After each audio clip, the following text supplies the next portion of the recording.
Argentina, Brazil এমন একটা দেশ যেই দেশে আমার মাওলার দেওয়া আজান মাইকে দেওয়া নিষেধ। মানুষের চলাচলের রাস্তা আটকাইয়া যারা পর্দা লাগায় খেলা দেখো, ইসলাম নিষেধ করেছে মানুষের চলাচলের পথ বন্ধ করবি না, হারাম। এরপরে গোল হইতে গিয়া এমন জোরে চিল্লাই উঠছ 10 জন, তোর চিৎকারের আওয়াজে পাশের ঘরের বাচ্চা লাফ দিয়া ভয়ে কান্না শুরু করছে, মা ভয় পেয়ে গেছে। এই মা যে তোরে বরদোয়া দিছে, বল এই বরদোয়ার শাস্তি কেমনে সহ্য করবি?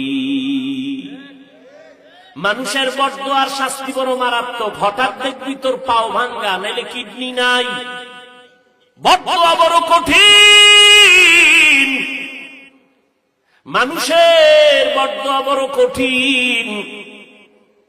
তোর বাচ্চা যদি ভয় লাফাইও দে কারো আওয়াজে, তুই তো তার মাইরা ফালানোর জন্য রেডি হয়ে যাবি। আমার বাচ্চারে তুই কেন ভয় দেখাইলি? তোরে সার নাই। আজকে এমন জোরে ভোর রাত্রে চিৎকার দিছো, মনে হয় এলাকায় ডাকাত চড়াইছে।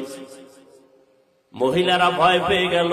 যেই মা সারাদিন আগুনের ভিতরে রান্না বাড়ি করলো, রাতের বেলা ঘুমাইতে পারে না, বাচ্চা ডিস্টার্ব করে, বাচ্চাটারে ঘুম পাড়াইতে 2-2.5 ঘন্টা চলে গেল মায়ের। সর্বশেষ আম্মা জান একটু আরামে ঘুমাবে, দিলি না তুই, ঘুমাইয়া চিৎকার দিয়া ঘুমটা ভেঙ্গে দিলি।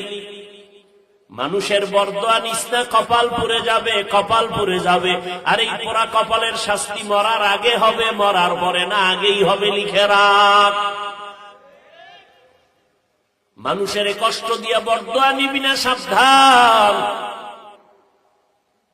ও আল্লাহর বান্দা, সারা রাত খেলা চাইলি, ফজরের নামাজ পড়লি না, এশার নামাজও পড়লি না, একদিন তো মরবি। এই কথা তো যদি হিন্দুরে বুঝাইতাম, ওরা বুঝতে একটু চিন্তা করত। তুমি তো মুসলমান, তুমি কেন চিন্তা করো?